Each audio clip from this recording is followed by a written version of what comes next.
ದೇಶದ ಆಸ್ತಿ. ಕೃಷಿಕರು ಈ ದೇಶದ ಬೆನ್ನೆಲುಬು. ಸುಳ್ಯ ತಾಲೂಕು ಕೃಷಿಯ ಮಟ್ಟಿಗೆ ಸಂಪದ್ಭರಿತ ನೆಲ. ಸುಳ್ಯ ತಾಲೂಕಿನ ಕೃಷಿ ಸಾಧಕರನ್ನು ಪರಿಚಯಿಸುವ, ಅವರ ಕೃಷಿ ಕಾಯಕದ ಮಾದರಿಯನ್ನು ಅನಾವರಣಗೊಳಿಸುವ ವಿಶೇಷ ಕಾರ್ಯಕ್ರಮ ಸಿರಿಹಸಿರು. ಈ ಮಾಲಿಕೆಗೆ ಸ್ವಾಗತ. ನಾನು ಲಾವಣ್ಯ.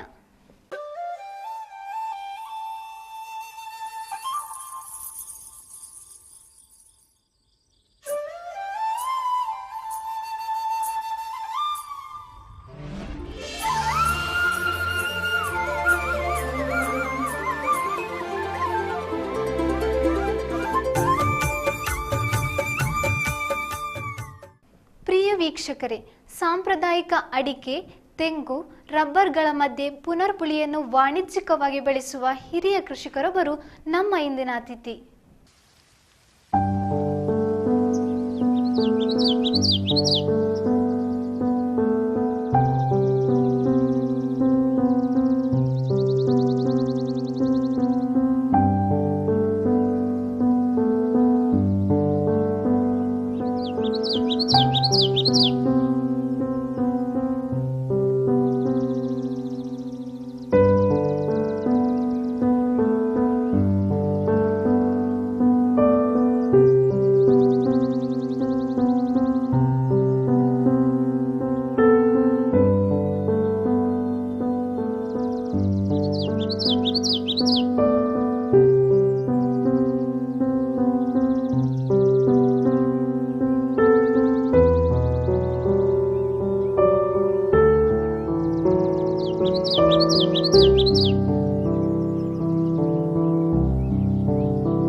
ಪುತ್ತೂರಿನಲ್ಲಿ ದಿನೇಶ ಭವನ್ ಹೋಟೆಲ್ ಮತ್ತು ವಸತಿ ಗೃಹ ನಡೆಸುತ್ತಿರುವ ಬಳ್ಳಿಕಾನ ನಾರಾಯಣರಯ್ಯವರು ಕೃಷಿಯಲ್ಲಿ ಸಾಕಷ್ಟು ಪ್ರಯೋಗಗಳನ್ನು ಮಾಡಿದವರು.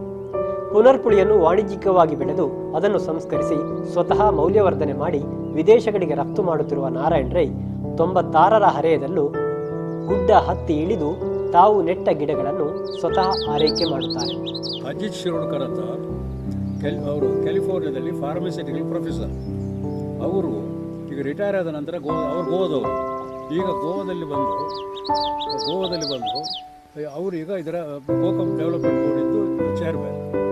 ಈಗ ಅದನ್ನು ಡೆವಲಪ್ ಮಾಡಿ ಎಷ್ಟು ಡೆವಲಪ್ ಮಾಡಿದ್ರು ಅಂತ ಹೇಳಿದರೆ, ಈಗ 50% of the product of Goa being exported to US united ಸ್ಟೇಟ್ಸ್ಗೆ. ಆದ್ದರಿಂದ ಈಗ ಪ್ರೈಸು 10 ರೂಪಾಯಿ ಇದ್ದದ್ದು ಈಗ 150ರಿಂದ 160. ಇವತ್ತು ಇಲ್ಲಿ ಗೋವಾದಲ್ಲೇ 160, 10 ರೂಪಾಯಿದ್ದು 160. ಹಾಗೆ ಅವರು ಪ್ರತಿ ವರ್ಷ ಇಲ್ಲಿ ಮೊನ್ನೆ ಅವರು NRCCಗೆ ಬಂದಿದ್ದರು. ಈಗ ಅದು ಮುಖ್ಯ. NRCCಗೆ ಬಂದು ಪ್ರತಿ ವರ್ಷ ಬರ್ತಾರೆ. ಬಂದರೆ ಅವರು ಇಲ್ಲಿ ಬಂದು ಅವ್ರಿಗೆ ಭಾಳ ಖುಷಿ ಆಗ್ತದೆ, ಸಂತೋಷ. ನನ್ನ ಗಿಡ ಎಲ್ಲ ನೋಡೋ, ನಾನು ಇದರಲ್ಲಿ ಒಂದು 10,000 ಗಿಡ ಹಾಕಿದ್ದೇನೆ ಇಡೀ ಇದರ ಗುಡ್ಡದಲ್ಲಿ ಎಲ್ಲ. ಆದ್ದರಿಂದ ಅವರು ಭಾಳ ನನಗೆ encouragement, whatever you want you tell me I will do it ಅಂತ ಅವ್ರದ್ದು. ಹಾಗೆ ಎಕ್ಸ್ಪೋರ್ಟಿಗೆಲ್ಲ ಇದು ಮಾಡೋದಕ್ಕೆ ಬಂದರು. ಈಗ ನನಗೀಗ ಬೇರೊಬ್ಬರು ಈಗ ನಿನ್ನೆ ಬಂದು ಹೋದರು. ಅವರು ಈಗೆಲ್ಲ ಮಾರ್ಕೆಟಿಂಗ್ ಎಲ್ಲ ನಂದು ಸೆಟ್ ಆಗಿದೆ. ಈಗ ನನ್ನದು ಅಂತ ಹೇಳಿದರೆ ನಮ್ಮ ಊರಿನಲ್ಲಿ ಇದ್ದವರು ಈಗ ಯಾರೂ ನಮ್ಮ ಇದು ಪುನರ್ಪುಳಿ ಗಿಡ ಇದ್ದರೆ ಅದನ್ನು ಕೇರ್ ಮಾಡೋದಿಲ್ಲ. ಏನಾದರೂ ಇದ್ದರೆ ಒಂದಿಷ್ಟು ಹೆಕ್ಕಿ ಜ್ಯೂಸಿಗೆ ಮನೆಯಲ್ಲಿ ಏನಾದರೂ ಕಾಯಿಲೆಗೆ ಅಥವಾ ಜ್ಯೂಸ್ ಮಾಡಿ ಇಟ್ಕೊಳ್ತಾರೆ. ಅವರಿಗೆ ಈಗಲೂ ಅದರ 150 ರೂಪಾಯಿ 160 ರೂಪಾಯಿ ಉಂಟಂತ ಈಗಲೂ ಗೊತ್ತಿಲ್ಲ. ನಾನು 125 ರೂಪಾಯಿಗೆ ಎಷ್ಟು ಇದ್ದರೆ ಎಲ್ಲಿದ್ದರೂ ತಗೊಳ್ತಾರೆ, ಎಷ್ಟು ಇದ್ದರೂ ಎಲ್ಲಿದ್ದರೂ ತರ್ತಾರೆ 125ಕ್ಕೆ. ಅಲ್ಲದೆ ನಾವು ದೂರ ತರಬೇಕಲ್ಲ. ಇಲ್ಲ 150 ರೂಪಾಯಿ ಉಂಟು ರೇಟು, ಆದರೆ 125ಕ್ಕೆ ನಾನು ಎಷ್ಟು ಬೇಕಾದ್ರೆ ತಗೊಳ್ತಾರೆ. ಈಗ ಎದುರಿಗೆ ದುಡ್ಡು ಕೊಟ್ಟೆ ಅವರಿಗೆ, ಆಯಿತು, ಅದಾಯಿತು. ಈಗ ನಮಗೆ ಅಡಿಕೆಗೂ ಇದಕ್ಕೂ ವ್ಯತ್ಯಾಸ ಹೇಳಿಬಿಡ್ತಾರೆ. ಕ್ಯಾಂಪ್ಕೋದವರು ಗೌರ್ಮೆಂಟಿಗೆ ಒಂದು ರಿಪೋರ್ಟ್ ಸಬ್ಮಿಟ್ ಮಾಡಿದ್ದಾರೆ. ಏನು ಗೊತ್ತಾ, 2010ನೇ ಇಸ್ವಿಗೆ ಕೂಲಿ 100 ರೂಪಾಯಿ ಡೈಲಿ ವೇಜಸ್ 100 ರೂಪಾಯಿ ಅಂತ ಲೆಕ್ಕ ಹಾಕಿ ಮಾಡಿ 1 kg ಅಡಿಕೆ ಪ್ರೊಡಕ್ಷನ್ ಕಾಸ್ಟ್ 148 ರೂಪಾಯಿ ಹೇಳಿದ್ದಾರೆ.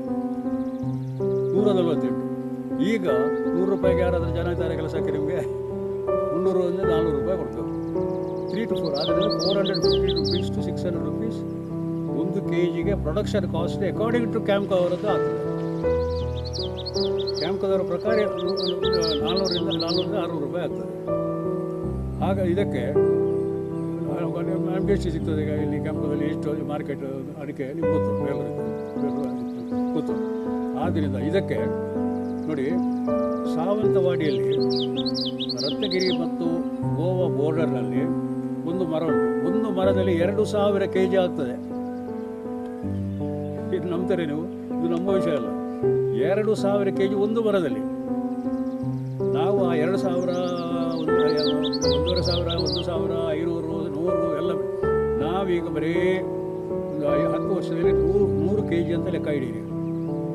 100 ಈಗ ಒಂದು ಶುರುವಾಗುವಾಗಲೇ 10 kg ಜಾಸ್ತಿ ಶುರು ಆಗ್ತದೆ. ಈಗ ಇದರಲ್ಲಿ 10 kg ಜಾಸ್ತಿ ಇದೆ. ಆಗಿರುವಾಗ ನಮಗೆ ಲೆಕ್ಕ ಹಾಕಿ 150 into 100 ಒಂದು ವರ್ಷಕ್ಕೆ ಎಷ್ಟಾಯಿತು? ಒಂದು ಎಕರೆಯಲ್ಲಿ 120 ಗಿಡ ನಿಲ್ತದೆ. ಆಯಿತಾ? 120 ಗಿಡ ಒಂದು ಎಕರೆಯಲ್ಲಿ ನಿಲ್ತದೆ. ನಮಗೆ ನಾವು 100 ರೂಪಾಯಿ ಎವರೇಜ್ ಹಾಕಿ ಹಿಡಿದ್ರು 18 ಲಕ್ಷ ರೂಪಾಯಿ ಸಿಗ್ತದೆ ಒಂದು ಎಕರೆಯಲ್ಲಿ. ನಮ್ಮ ಅಡಿಕೆಯಲ್ಲಿ ಎಷ್ಟು ಸಿಗ್ತದೆ? ಈಗ ನನ್ನ ಹತ್ರ ನನ್ನ ಫ್ಯಾಮಿಲಿದ್ದು 16 ಎಕರೆ ಉಂಟು ನನ್ನ ಹತ್ರ. ಅಲ್ಲ, ನಾನು ಸಹ ಅದನ್ನು ಅಡಿಕೆದನ್ನು ಗೊತ್ತಿಲ್ಲದೆ ಮಾತಾಡೋದಲ್ಲ. ನನಗೆ ಯಾರಿಗೆ ಉಂಟು ಈ ಕೆಲಸದವರು ಎಲ್ಲಿ ಸಿಗ್ತಾರೆ, ಎಲ್ಲಿ ಏನು ಮಾಡಬೇಕು ನಮಗೆ ಸಾಧ್ಯ ಉಂಟು ಇದು. ಆದ್ದರಿಂದ ನನ್ನ ರಿಕ್ವೆಸ್ಟ್ ಏನಂತ ಹೇಳಿದರೆ, ಅಲ್ಲಿ ಎಲ್ಲರೂ ಮರ ಇದ್ದವರು ದಯವಿಟ್ಟು ಅದರ ಬೀಜವನ್ನು ಶೇಖರಿಸಿ ನರ್ಸರಿ ಮಾಡಬೇಕು. ಆದಷ್ಟು ಮಾರಾಟ ಮಾಡಬೇಕು. ನಮ್ಗೆ ಎಷ್ಟು ಇದ್ದರೂ, ಈಗ ನಾನು ನರ್ಸರಿ ಮಾಡ್ತೇನೆ, ನನ್ನ ನರ್ಸರಿದು ಎಲ್ಲಿ 10% ಸಾಕಾಗಲಿಲ್ಲ ಜನರಿಗೆ. ನೆಕ್ಸ್ಟ್ ಇಯರಿಗೆ ಸಾಕಾಗಲಿಲ್ಲ. ಈಗ ನಾನು ಇದು ಸರಿ ಪಬ್ಲಿಷ್ ಆದರೆ, ನಿಮ್ಮ ಇದು ಸರಿ ಗೊತ್ತಾದರೆ, ನನ್ನ ನರ್ಸರಿಯಲ್ಲಿ ಇದ್ದದ್ದು 10% ಸಾಕಾಗಲಿಲ್ಲ. ಆದ್ದರಿಂದ ಎಲ್ಲರೂ ಅವರ ಮನೆಯಲ್ಲಿ 1-2 ಮರ ಉಂಟು. ಆ 1-2 ಮರದ್ದು ಅವರಿಗೆ ಬೇಕಾಗೋದು ಇಷ್ಟು ಕಾಯಿ ತಗೊಂಡು ಹೋಗಿ ಅಲ್ಲಿ ಅದು ಮನೆಯಲ್ಲಿ ಅದನ್ನು ಶರ್ಬತ್ ಮಾಡಿ ಎಲ್ಲಿ ಇಟ್ಟು ಬಾಕಿ ಎಲ್ಲ ಕೋತಿಗೆ ಎಲ್ಲ ಬಿಡುವುದು. ಈಗ ಇದನ್ನು ಹಾರ್ವೆಸ್ಟ್ ಮಾಡಿ ಒಂದು ಇಟ್ಟುಕೊಂಡ್ರೆ ಅವರು ಎಷ್ಟು ನರ್ಸರಿ ಮಾಡಿದರೆ ಎಷ್ಟೋದರಲ್ಲೇ ಲಾಭ ಸಿಗ್ತದೆ. ಎಷ್ಟು ಕ್ರಯ ಆದರೂ ಕೊಂಡು ಹೋಗ್ತಾರೆ. ಮತ್ತು ನೋಡಿ, ಇವತ್ತು ಒಂದು 5 ಸೆನ್ಸ್ ಜಾಗದವ ಇದ್ದರೆ, ಆ 5 ಸೆನ್ಸ್ ಜಾಗದವನಿಗೂ ಅವನ ಅಗಲ ಸುತ್ತ ಹಾಕಿದರೆ, ಒಂದು 10 ಗಿಡ ಹಾಕಿದರೆ ಅವನ ಇನ್ಕಮ್ ಲೆಕ್ಕ ಹಾಕಿ 40,000 ರಿಂದ 50,000 ರೂಪಾಯಿ ಹೋಗುತ್ತೆ ಒಂದು ಇದರಲ್ಲಿ ಅಲ್ಲಿ. ಅದೇ ಥರ ನಮ್ಮ ಅಡಿಕೆ ತೋಟದಲ್ಲಿ ಸುತ್ತಲೂ, ಈಗ ನಮ್ಮ ಅಡಿಕೆ ತೋಟ ಕಡಿಬೇಕು ಅಂತಲ್ಲ ನಾನು ಹೇಳೋದಲ್ಲ, ಅಡಿಕೆ ತೋಟ ಸುತ್ತ ಮತ್ತು ಖಾಲಿ ಜಾಗ ಬೇಕಾದಷ್ಟು ಉಂಟು. ಆ ಖಾಲಿ ಜಾಗದಲ್ಲಿ ಅವರ ತೋಟದಲ್ಲಿರುವ ಮರದ್ದು ಹುಳಿಯನ್ನು ಅವರೇ ನರ್ಸರಿ ಮಾಡಿಕೊಂಡು ಬೇಕಾದಷ್ಟು ಮಾಡಬೇಕು ಅಂತ ನನ್ನೊಂದು ರಿಕ್ವೆಸ್ಟ್.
ಅವರ ಮತ್ತು ಅವರ ಕೃಷಿ ಸಾಧನೆಯ ಬಗ್ಗೆ ಒಂದಷ್ಟು. ಕೌಡಿಚಾರು ಸಮೀಪದ ಹರಿಯಡ್ಕ ಗ್ರಾಮದ ಬಳ್ಳಿಕಾನದಲ್ಲಿ ಬಳ್ಳಿಕಾನ ಎಸ್ಟೇಟ್ ಹೊಂದಿರುವ ನಾರಾಯಣ ರೈಗಳು 10 ವರ್ಷಗಳ ಹಿಂದೆ ಶಿವಮೊಗ್ಗಕ್ಕೆ ಹೋಗಿದ್ದಾಗ ಅಲ್ಲಿನ ರೈತರೊಬ್ಬರು ಪುನರ್ಪುಳಿಯನ್ನು ವಾಣಿಜ್ಯಿಕವಾಗಿ ಕೃಷಿ ಮಾಡಿದ್ದನ್ನು ನೋಡಿದರು. ಅದರಲ್ಲಿ ಆಸಕ್ತಿ ಮೂಡಿ ಅಲ್ಲಿಂದ ಗಿಡಗಳನ್ನು ತಂದು ತಮ್ಮ ಜಮೀನಿನಲ್ಲಿ ನೆಟ್ಟಿದ್ದಾರೆ. ನೂರಾರು ಪುನರ್ಪುಳಿ ಗಿಡಗಳನ್ನು ನಾಟಿ ಮಾಡಿದಾಗ ಮನೆಯವರು ಸೇರಿದಂತೆ ಹಲವರು ನಕ್ಕಿದ್ದರು. ಆದರೆ ರೈಗಳು ಅದನ್ನು ಗಣನೆಗೆ ತೆಗೆದುಕೊಳ್ಳಲಿಲ್ಲ. ಪುನರ್ಪುಳಿ ಅವರನ್ನು ಕೈಬಿಡಲಿಲ್ಲ. ಪ್ರತಿ ವರ್ಷ 2 ರಿಂದ 3 ಸಾವಿರ ಗಿಡಗಳನ್ನು ಅವರು ತಮ್ಮ ಗುಡ್ಡ ಜಮೀನಿನಲ್ಲಿ ನೆಡುತ್ತಾ ಹೋಗಿದ್ದಾರೆ. ಈಗ ಅವರ ಗುಡ್ಡದಲ್ಲಿ ಸುಮಾರು 10,000 ಪುನರ್ಪುಳಿ ಗಿಡ ಮರಗಳಿವೆ.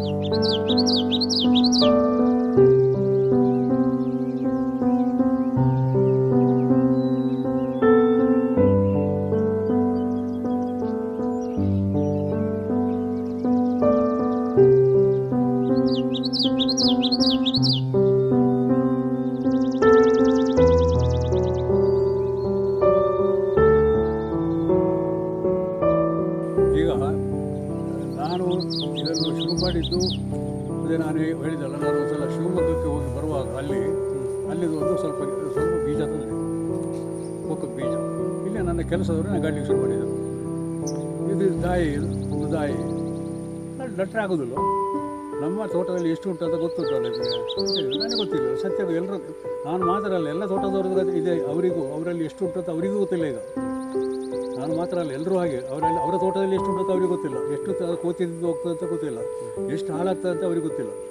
ಅಲ್ಲಿ ಎಷ್ಟು ಉಂಟು, 300 ರಿಂದ 400 ಫಲ ಬರುವ ಮರಗಳುಂಟು, 3 ರಿಂದ 4 ಸಾವಿರ ಗಿಡಗಳಿದ್ದಾವೆ ಅಂತ ಹೇಳಿದರು. ಬಲರಿಗೆ ಶಾಕ್. ಆ ನಂತರ ಈಗ 4-5 ವರ್ಷದಿಂದ ನಾನು ಮಾಡಿ ಪ್ರತಿ ವರ್ಷ 3 ರಿಂದ 4 ಸಾವಿರ ಗಿಡ ಹಾಕ್ತಾ ಇದ್ದಾರೆ. ಇದನ್ನು ನೋಡಿ ನಮ್ಮದೇ ಅಜಿತ್ ಶಿರೋಡ್ಕರ್ ಅವರು ಏನು ಮಾಡಿದ್ದಾರೆ, ಅಲ್ಲಿ ಹೋಗಿ ಈಗ ಯುನೈಟೆಡ್ ಸ್ಟೇಟ್ಸಲ್ಲಿ ಏನು ಮಾಡಿದ್ದಾರೆ ಅಂತ ಹೇಳಿದರೆ, ಈಗ ಗೋವಾದ 50% of the product 50% of the ಪ್ರಾಡಕ್ಟನ್ನು ಈಗ ಅಮೆರಿಕ ಕಳಿಸ್ತಾರೆ, USA. ಆದ್ದರಿಂದ ಇದರ ಕ್ರಯ 10 ರೂಪಾಯಿ ಇದ್ದದ್ದು ಈಗ 160 ಆಗಿದೆ ಒಂದು. ಮತ್ತು ಮತ್ತೊಂದು ಎಡಿಷನ್ ಏನಂತ ಹೇಳಿದರೆ, CFTRI ಅವರು ನನ್ನ ಹತ್ರ ಉಂಟು, ರಿಪೋರ್ಟ್ ಉಂಟು. ಅದಕ್ಕೆ 13.5% ಉಂಟು ಹೈಡ್ರೋಸಿಟ್ರಿಕ್ ಆ್ಯಸಿಡ್ ಉಂಟು ಅಂತ ಕೊಟ್ಟಿದ್ದಾರೆ. ಹೈಡ್ರೋಸಿಟ್ರಿಕ್ ಆ್ಯಸಿಡ್ ಈಗ ತೋರ ದಪ್ಪದವರಿಗೆ ಕೊಲೆಸ್ಟ್ರಾಲ್, ಒಬೆಸಿಟಿ ಇದ್ದಾವ, ಹೀಗೆ ಇದು ನೀವು ಡಾಕ್ಟ್ರಲ್ಲಿ ಹೋದರೆ ಕೊಡುವ ಮದ್ದೆ ಅದು. ಇದು ನೀವು ಬೆಳಿಗ್ಗೆ ಕುಡಿತೀರಿ. ಕೊಲೆಸ್ಟ್ರಾಲಿಗೆ ನೀವು ರಾತ್ರಿ ಅದನ್ನೊಂದಿಷ್ಟು ಹಣ್ಣು ತೆಗೆದು ನೀರಿನಲ್ಲಿ ಹಾಕಿ ಬೆಳಿಗ್ಗೆ ಅದನ್ನು ಸ್ವಲ್ಪ ಸ್ಕ್ವೀಸ್ ಮಾಡಿ ಅದರ ಜ್ಯೂಸ್ ಕುಡಿದರೆ ನಿಮ್ಮ ಕೊಲೆಸ್ಟ್ರಾಲ್ 1-2 ತಿಂಗಳಲ್ಲಿ ಹೋಗ್ತದೆ.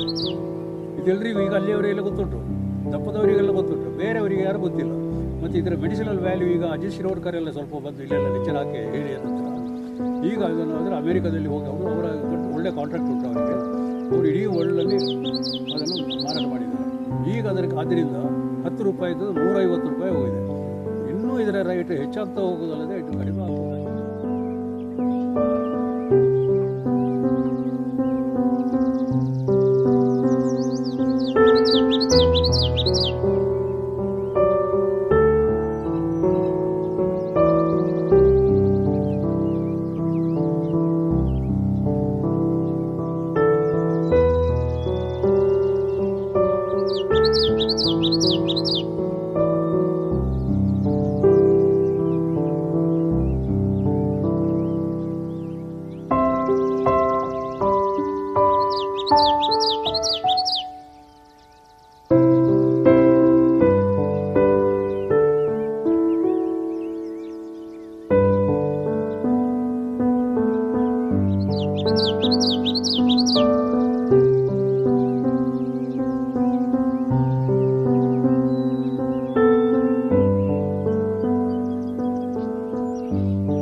ತೆಂಗು ಅಡಿಕೆಯಂತೆ ಇದಕ್ಕೆ ನೀರು, ಗೊಬ್ಬರ, ಮುಚ್ಚಿಗೆ, ಔಷಧಿ ಯಾವುದರ ಅಗತ್ಯವೂ ಇಲ್ಲ. 12 ಅಡಿಗೆ ಒಂದರಂತೆ 5 ವರ್ಷಕ್ಕೆ ಫಸಲು ಬರಲು ಆರಂಭವಾಗುತ್ತದೆ. 10 ವರ್ಷದ ಮರದಿಂದ 1 ರಿಂದ 2 ಕ್ವಿಂಟಾಲ್ವರೆಗೆ ಪುನರ್ಪುಳಿ ಪಡೆಯಬಹುದು. ವರ್ಷದಲ್ಲಿ ಮಾರ್ಚ್ ತಿಂಗಳಲ್ಲಿ ಮಾತ್ರ ಪುನರ್ಪುಳಿ ಫಸಲು ನೀಡುತ್ತದೆ. ಕೊಯ್ಲು ಮಾಡಿ ಬೀಜ ಬೇರ್ಪಡಿಸಿ 3 ದಿನ ಬಿಸಿಲಿನಲ್ಲಿ ಒಣಗಿಸಿದರೆ ಸಾಕು. ಬೇರೆ ಕೂಲಿ ಆಳುಗಳ ಅಗತ್ಯವೂ ಇಲ್ಲ. ಮಾರುಕಟ್ಟೆಯೂ ಸಾಕಷ್ಟು ಇರುವುದರಿಂದ ಗುಡ್ಡ ಪ್ರದೇಶದಲ್ಲಿ ರಬ್ಬರ್ ಬದಲು ಪುನರ್ಪುಳಿ ನಾಟಿ ಮಾಡಿ ಹೆಚ್ಚಿನ ಆದಾಯ ಪಡೆಯಬಹುದು ಎಂಬ ಸಲಹೆಯನ್ನು ಅವರು ನೀಡುತ್ತಾರೆ. ಪುನರ್ಪುಳಿಯಲ್ಲಿ 13.5ರಷ್ಟು ಹೈಡ್ರೋಸಿಟ್ರಿಕ್ ಆಸಿಡ್ ಇದೆ. ಇದನ್ನು ಮೈಸೂರಿನ CFTRIನವರು ಪರೀಕ್ಷೆ ಮಾಡಿ ದೃಢಪಡಿಸಿದ್ದಾರೆ. ಕೊಬ್ಬು ಕರಗಿಸುವ ಗುಣ ಇರುವ ಹೈಡ್ರೋಸಿಟ್ರಿಕ್ ಪುನರ್ಪುಳಿಯಲ್ಲಿ ಇರುವುದರಿಂದ ಅದಕ್ಕೆ ವಿದೇಶಗಳಲ್ಲಿ ಭಾರೀ ಬೇಡಿಕೆ ಇದೆ. 10 ವರ್ಷಗಳ ಹಿಂದೆ 10 ರೂಪಾಯಿ ಇದ್ದ ಪುನರ್ಪುಳಿಗೆ ಈಗ 150 ರೂಪಾಯಿಯವರೆಗೆ ಧಾರಣೆ ಏರಿಕೆಯಾಗಿದೆ. ಜ್ಯೂಸ್ ತಯಾರಿಕೆಯೊಂದಿಗೆ ಔಷಧಿ ತಯಾರಿಕೆಯಲ್ಲೂ ಇದನ್ನು ಬಳಸುತ್ತಾರೆ. ಅಲ್ಲದೆ ಇದರ ಬೀಜದಿಂದ ಕೋಕುಮ್ ಬಟರ್ ಹೆಸರಿನಲ್ಲಿ ಎಣ್ಣೆಯನ್ನು ತೆಗೆದು ಮಾರಾಟ ಮಾಡಬಹುದು ಎನ್ನುತ್ತಾರೆ ನಾರಾಯಣ ರೈ. ರೈಗಳು ರೈತರಿಗೆ ಪುನರ್ಪುಳಿ ಬೆಳೆಯುವಂತೆ ಸಲಹೆಯನ್ನು ಮಾತ್ರ ನೀಡುತ್ತಿಲ್ಲ. ರೈತರು ಎಷ್ಟೇ ಪ್ರಮಾಣದಲ್ಲಿ ಬೆಳೆದಿದ್ದರೂ ಅವರ ಮನೆಗೆ ತೆರಳಿ ಪುನರ್ಪುಳಿಯನ್ನು ಖರೀದಿಸುತ್ತಾರೆ. ಗೋವಾ ಮಾರುಕಟ್ಟೆಯಲ್ಲಿ 150 ರೂ ಇದ್ದಾಗ 125ರಂತೆ ಇವರು ರೈತರಿಗೆ ನೀಡುತ್ತಾರೆ. ಕೊಕುಮ್ ಬೋರ್ಡ್ ನಿರ್ದೇಶಕರಾಗಿದ್ದ ಗೋವಾದ ಅಜಿತ್ ಶಿರೋಡ್ಕರ್ ಎಂಬುವರು ರೈಗಳ ತೋಟ ವೀಕ್ಷಿಸಿ ಮೆಚ್ಚುಗೆ ಮಾತನಾಡಿದ್ದಾರೆ. ಅವರ ಪ್ರೋತ್ಸಾಹ ಬೆಂಬಲವನ್ನು ರೈಗಳು ಸದಾ ಸ್ಮರಿಸುತ್ತಾರೆ. ವಾಣಿಜ್ಯಿಕವಾಗಿ ಪುನರ್ಪುಳಿಯನ್ನು ಬೆಳೆಸಿದರೆ 1 ಎಕರೆಯಲ್ಲಿ 15 ಲಕ್ಷ ಆದಾಯವನ್ನು ಪಡೆಯಬಹುದು ಎನ್ನುವ ಅವರು 5 ಸೆಂಟ್ಸ್ ಜಮೀನಿನಲ್ಲಿ ಕೃಷಿ ಮಾಡಿದರೂ 50,000 ಆದಾಯ ಪಡೆಯಬಹುದು ಎನ್ನುತ್ತಾರೆ. ಅಡಿಕೆ ತೋಟದ ಸುತ್ತಮುತ್ತ ಖಾಲಿ ಜಮೀನಿದ್ದಲ್ಲಿ ಗಿಡ ನೆಡಿ. 5 ವರ್ಷದ ಬಳಿಕ ಅದು ನಿಮ್ಮನ್ನು ಪೋಷಿಸುತ್ತದೆ. ಔಷಧಿಯ ಆಗರವಾಗಿರುವ ಪುನರ್ಪುಳಿಯ ಬಗ್ಗೆ ಸ್ಥಳೀಯ ಜನರಿಗೆ ಸರಿಯಾದ ಮಾಹಿತಿ ಇಲ್ಲ ಎನ್ನುತ್ತಾರೆ ಅವರು. ಜ್ಯೂಸ್ ಮಾತ್ರ ಅಲ್ಲ ನೋಡಿ, ಇದರ ಬೀಜ ಉಂಟು. ಇದು ಬೀಜ ಐಸ್ ಕ್ರೀಮಿಗೆ ಬೀಜ ಅದನ್ನು ಐಸ್ ಕ್ರೀಮ್ಗೆ ಅದನ್ನು ಹಾಕಿ ಇದು ಮಾಡಿದರೆ ಅದಕ್ಕೆ ಅದನ್ನು ಫ್ರಿಜ್ನಲ್ಲಿ ಇಡುವ ಅಗತ್ಯ ಇಲ್ಲ. ಆದ್ದರಿಂದ ಇಲ್ಲಿ ಬಿಹಾರ್ನಲ್ಲಿ ದೊಡ್ಡ ಕಂಪನಿ ಉಂಟು, ಬೇಕಾದಷ್ಟು ಡಿಮಾಂಡ್ ಉಂಟು ಇದರ ಬೀಜಕ್ಕೆ. ಮತ್ತು ಬೀಜದಲ್ಲಿ ಈಗ ನಾನೇನು ಮಾಡ್ತೇನೆ ಅಂದರೆ ನಾನು ಇದರಲ್ಲಿ ಎಣ್ಣೆ ಮಾಡ್ತಾ ಇದ್ದೇನೆ. ನಾನು ಇದರ ಕೋಕಮ್ ಬಟರ್ ಅಂತೇಳಿ ಅದನ್ನು ಎಣ್ಣೆಗೆ ಉಪಯೋಗಿಸ್ತೇನೆ. ಅದು ಈಗ ಆಯ್ತಲ್ಲ. ಮತ್ತು ನಮ್ಮವ್ರು ನೋಡಿ ಈಗ ಬೇರೆ ಎಲ್ಲ ಕಡೆ ಇಲ್ಲಿ ನಮ್ಮ ಹಳ್ಳಿಯವರಿಗೆಲ್ಲ ಗೊತ್ತುಂಟಿದ್ದು, ನಮ್ಮ ಹಿರಿಯರಿಗೆಲ್ಲರಿಗೂ ಇದರ ವಿಷಯ ಉಪಯೋಗ ಗೊತ್ತುಂಟು. ನಮ್ಮ ಈಗಿನ ಹೊಸ ಜನರೇಷನ್ಗೆ ಗೊತ್ತಿಲ್ಲದೆ. ಮತ್ತು ಮೊದಲು ಯಾವ ಮನೆಯಲ್ಲಿ ಹೋದರೂ ಕೋಕಮ್ ಸ್ಟಾಕ್ ಇದ್ದೇ ಇರ್ತದೆ. ಜ್ಯೂಸ್ ಮಾತ್ರ ಅಲ್ಲ, ನಮಗೆ